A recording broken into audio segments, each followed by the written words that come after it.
Space shuttle की launch से सिर्फ एक रात पहले नासा के इंजीनियर बॉब एबलिंग अपने घर आए और इंतहाई दुख ज़दा लहजे में अपनी बीवी को कहा कि कल सुबह ये शटल फटने वाली है। अगली सुबह 28 जनवरी 1986 को सुबह के 11:40 पर स्पेस शटल को लॉन्च किया गया। हवा में लिफ्ट होने के 73 सेकंड्स के बाद वही हुआ जिसकी प्रिडिक्शन इंजीनियर बॉब एबलिंग ने की थी। स्पेस शटल फटकर टुकड़ों में बट गई और देखते ही देखते आग बगोला होकर जमीन पे आ गिरी। पर सवाल ये है कि उस रात ऐसा क्या हुआ था जो बॉब एबलिंग इस हादसे के बारे में इतना यकीन से कह रहे थे। चैलेंजर स्पेस शटल डिजास्टर क्यों और कैसे पेश आया और इसका असल जिम्मेदार कौन था, ये मंजर पूरी दुनिया लाइव ब्रॉडकास्ट पे देख रही थी जब चैलेंजर आसमान में फटकर एक फायर बॉल बना और नीचे ओशन में आकर गायब हो गया। ये ना सिर्फ नासा और अमेरिका के लिए बहुत बड़ा नुकसान था, बल्कि इस दिल दहला देने वाले वाक़े ने पूरी दुनिया को सोग में धकेल दिया। चैलेंजर 7 लोगों को स्पेस में लेकर जा रहा था जिनकी कुर्बानी को दुनिया आज भी नहीं भूल पाई। चैलेंजर को असल में 1975 में स्पेस शटल प्रोग्राम की एक टेस्ट सर्विस के लिए बनाया गया था, लेकिन फिर 1979 में चैलेंजर को एक एक्चुअल स्पेस क्राफ्ट में बदल दिया गया। इसको पहली बार 1983 में दुनिया की पहली फ्री स्पेस वॉक के लिए लॉन्च किया गया था। ना सिर्फ इतना, बल्कि यही वो शटल थी जो अमेरिका की पहली खातून एस्ट्रोनॉट को भी स्पेस में लेकर गई थी। लेकिन इस मिशन में चैलेंजर को पहले से भी ज्यादा अटेंशन मिल रही थी क्योंकि इसमें एक हिस्ट्री की टीचर भी मौजूद थी। 37 साला Christa McAuliffe US state New Hampshire में एक स्कूल टीचर थी जिनको नासा की तरफ से स्पेस में जाने के लिए सेलेक्ट किया गया था। नासा ने स्पेस प्रोग्राम की मार्केटिंग के लिए स्कूल टीचर्स को स्पेस में भेजने का प्लान बनाया था ताकि वो स्पेस में जाकर बच्चों को लाइव लेक्चर दे सकें। ये जानकर स्कूल के बच्चे बहुत ज्यादा एक्साइटेड थे। यही वजह थी कि मिकॉलफ की इस मिशन पर मौजूदगी पूरे मीडिया को लाइव कवरेज देने पर मजबूर कर रही थी। इसके अलावा नासा ने पहले से इस मिशन की डेट और टाइम अनाउंस कर रखा था और मुख्तलिफ स्कूल्स को चैलेंजर के लॉन्च की लाइव सैटेलाइट फीड भी पहले से दे रखी थी। ये प्रोग्राम नासा के दूसरे प्रोग्राम्स के मुकाबले में बहुत ज्यादा देखा जाना था, जिसमें ज्यादातर व्यूअर्स स्कूल के बच्चे थे।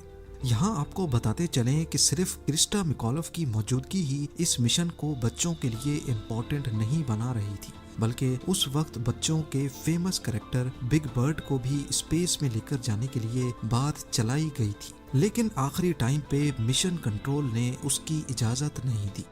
इस मिशन के पायलट माइक स्मिथ थे जिनकी ये पहली स्पेस फ्लाइट थी, पर क्या मालूम था कि ये इनके कैरियर की आखिरी भी होने वाली है।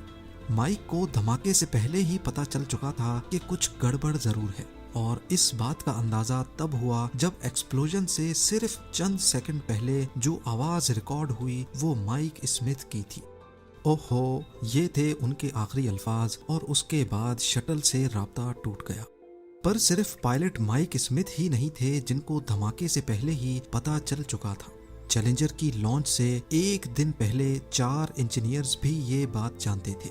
ये इंजीनियर्स नासा के कॉन्ट्रैक्टर मॉर्टन थाइकॉल की तरफ से थे। उन्होंने एक रात पहले ही अपने मैनेजर्स और नासा के ऑफिशियल्स को कहा था, उनको कायल करने की कोशिश की थी कि चैलेंजर के लॉन्च को डिले कर दिया जाए। इंजीनियर की रिकमेंडेशन पर एक मीटिंग भी बुलवाई गई जिसमें उनका कहना था कि आज से पहले शटल को इतने फ्रीजिंग एटमॉस्फेयर में कभी भी लॉन्च नहीं किया गया। ये एक बहुत ही इम्पोर्टेंट पॉइंट था क्योंकि शटल के अलग अलग पार्ट्स को आपस में कनेक्ट करते वक्त रबड़ की ओ रिंग्स डाली जाती हैं। ये रबड़ रिंग्स फ्रीजिंग क्लाइमेट में अपनी परफॉर्मेंस कम कर देती हैं। नासा की एडमिनिस्ट्रेशन को ये वजह इतनी अहम नहीं लगी और उन्होंने इंजीनियर्स की रिकमेंडेशन को रद्द कर दिया। इनमें से एक इंजीनियर बॉब एबलिंग जब मीटिंग से फारिग होकर वापस घर गए तो उन्होंने अपनी बीवी को इंतहाई दुख भरे लहजे में कहा, it's going to blow up. इस वाक़े के बाद बॉब एबलिंग तो रिटायर हो गए, लेकिन कई सालों के बाद उन्होंने एक इंटरव्यू में कहा कि उनके फैसले को रद्द करने की वजह से उनकी एक भी रात परेशानी के बगैर और सुकून से नहीं गुजर पाई। इस हादसे के 20 सालों के बाद भी वो मरते दम तक अपने आप को चैलेंजर डिजास्टर का कसूरवार ठहराते रहे। असल में नासा के कॉन्ट्रैक्ट इंजीनियर्स 100% सही थे। उस दिन हुआ क्या था, ये जानने के लिए हम चैलेंजर की ये फोटो देखते हैं। ये जो प्लेन की तरह दिखता है, इसको स्पेस शटल कहते हैं। ये किसी नॉर्मल जहाज की तरह फ्लाई कर सकता है और लैंड भी इसी तरह से करता है। लेकिन स्पेस में जाने के लिए बहुत ज्यादा थ्रस्ट चाहिए होता है, और ज्यादा थ्रस्ट का मतलब है कि ज्यादा फ्यूल भी जलेगा। ज्यादा फ्यूल स्टोर करने के लिए ये ऑरेंज ब्राउन कलर का टैंक इसके साथ अटैच्ड होता है। इसमें नॉर्मली ऑक्सीजन और लिक्विड हाइड्रोजन होता है। क्योंकि स्पेस में ऑक्सीजन तो होता नहीं, इसीलिए लिक्विड हाइड्रोजन को बर्न करने के लिए ऑक्सीजन भी इसी में होता है। पर सिर्फ शटल के तीनों इंजन्स ही इसको ऊपर लेकर जाने के लिए काफी नहीं होते। इसकी दोनों साइड्स पे सॉलिड रॉकेट बूस्टर भी लगे होते हैं, जो कि स्पेस में एंटर होने से पहले ही शटल से अलग होकर ओशन में गिर जाते हैं। इन रॉकेट बूस्टर्स के कंबशन चैम्बर के पार्ट्स आपस में एक रबड़ सील के जरिए जुड़े होते हैं, ताकि गर्म गैसेस कहीं और से नहीं बल्कि सिर्फ दिए गए एग्जॉस्ट से बाहर जाए।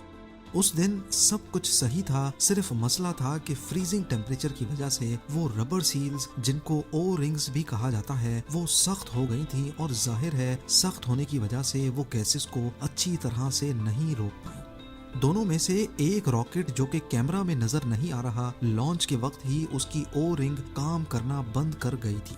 गर्म गैसेस लीक होती रहीं और साथ लगे मेन फ्यूल टैंक की बॉडी पे लगती रहीं। ये गर्माइश कोई मामूली नहीं होती। 6000 डिग्री सेल्सियस, ये इतनी ही गर्माइश है जितनी सूरज की सतह गर्म होती है।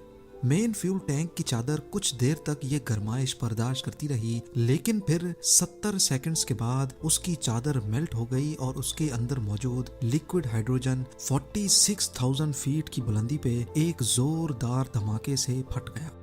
हादसे के कई मिनटों के बाद तक एक खामोशी सी छाई रही। पहले तो सबको यही लग रहा था कि इसमें मौजूद 7 के 7 क्रू धमाके के साथ ही दम तोड़ गए होंगे। पर कुछ अरसे बाद इन्वेस्टिगेशन से जो मालूम पड़ा, वो और ज्यादा परेशान कुन लम्हा था।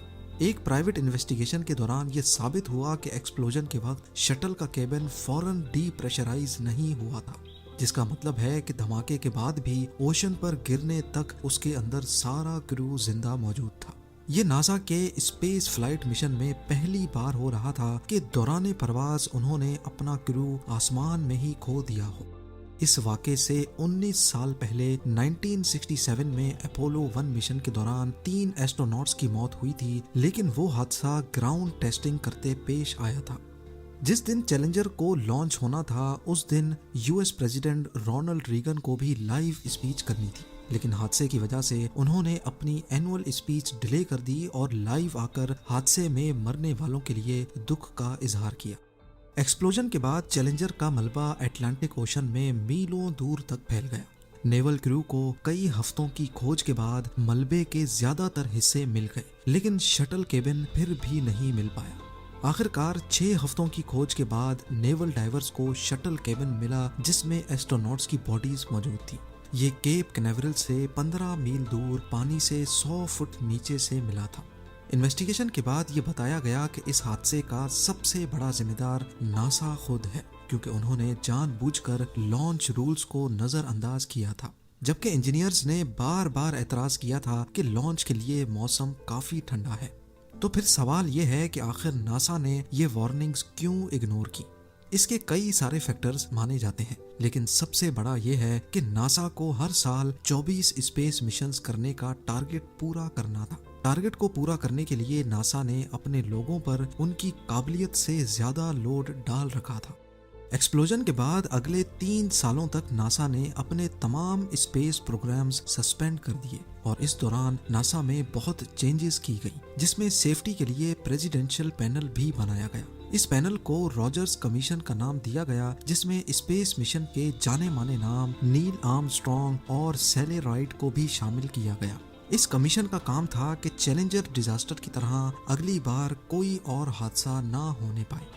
चैलेंजर का मलबा अगले कई सालों तक मुख्तलिफ बीचेस पर तैर कर आता रहा, लेकिन एक चीज ऐसी थी जो इस हौलनाक हादसे में पूरी तरह से बच गई, और वो था ये सॉकर बॉल।